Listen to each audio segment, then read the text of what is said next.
আসসালামু আলাইকুম। আশা করি সকলে ভালো আছেন। শিশু খাদ্যে ভেজাল দেয়, এ সমস্ত ভেজালকারীদের বিরুদ্ধে এত কম নিম্নমানের শাস্তি দেওয়া হয় যে সে শাস্তিতে তারা মোটেই ভয় পায় না, বরং শাস্তির চাইতে তাদের লাভের পরিমাণটা এত বেশি যে 2, 4, 5, 10 লাখ টাকা জরিমানা করলে তাদের কিছু যায় আসে না, বরং তারা চায় যে জরিমানা করুক, টাকা দিয়ে দিবে। আমি এইরকম একজন লোককে, আমার একজন রিপোর্টার সেখানে রিপোর্ট করতে গিয়েছিল, তো সে বলেছে দম্ভ ভরে যে এই টাকার বান্ডিল রেডি থাকে, প্রশাসন আসবে টাকা দিয়ে দিবে, এটা কোনো ব্যাপার না, আপনারা পারলেন ইউজ করেন।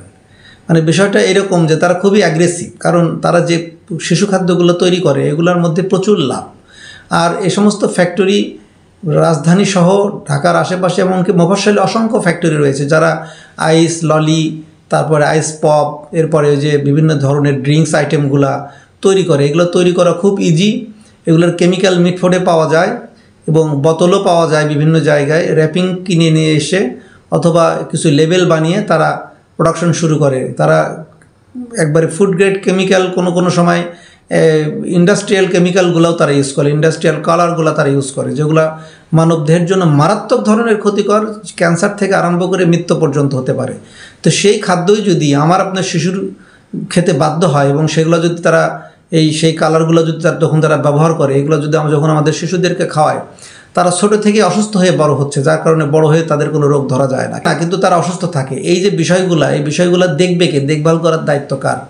আমাদেরকেই সতর্ক হতে হবে, কারণ আমরা যদি সতর্ক না হই তাহলে আমাদের শিশুরা অসুস্থ হয়ে বড় হবে। আর অসুস্থ শিশু এইরকম একটা তাজা প্রাণকে তিলে তিলে মারার জন্য প্ল্যান করছে একদল খুনি, তাদের বিরুদ্ধে আমরা নিম্ন দরের শাস্তি 500, 1000, 2000, 10,000, 20,000 টাকা জরিমানা, ফ্যাক্টরি সিলগালা করলাম, তাতে কিছু যায় আসে না। সিলগালা করলেন, রাতের অন্ধকারে সিলগালা খুলেই তারা প্রোডাকশন করবে অথবা অন্য কোনো ফ্যাক্টরি নেবে।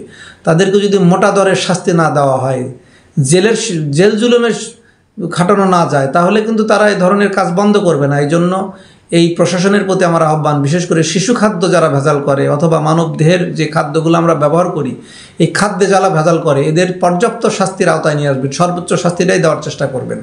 তা না হলে কোনো অবস্থাতেই এই সমস্ত ভেজালকারীরা তাদের ভেজাল বন্ধ করবে না, আর আমরাও নিরাপদে থাকতে পারবো না, আমরা আমাদের শিশুদেরকেও নিরাপদ পৃথিবী করে দিয়ে যেতে পারবো না। শিশু খাদ্যে ভেজালকারীদেরকে না বলুন, তাদের বিরুদ্ধে তীব্র প্রতিরোধ গড়ে তুলতে হবে। বিভিন্ন এলাকায় যারা এই ধরনের প্রোডাকশন করে, আমরা যারা জানতে পারি, সমাজে যারা বসবাস করি, সবাই যদি একটু এগিয়ে আসি, তাহলে কিন্তু প্রশাসনকেও সহযোগিতা করা হলো, এরাও কিন্তু পাততাড়ি গুটিয়ে পালাতে বাধ্য হবে। কারণ এই খাদ্য কিন্তু শুধু অন্যের শিশু খাচ্ছে এরকম ভাবলে হবে না, আপনার শিশু কিন্তু এই খাদ্যই খাচ্ছে। আর অন্যের শিশু, আমাদের শিশু, সকল শিশুই এক। এই শিশুদেরকে বাসযোগ্য পৃথিবী গড়ে দেওয়ার দায়িত্ব কিন্তু আপনার। আমরা কোনোভাবে আমাদের এই দায়িত্বকে এড়িয়ে যেতে পারি না। শিশু খাদ্যে ভেজাল নতুন কিছু নয়।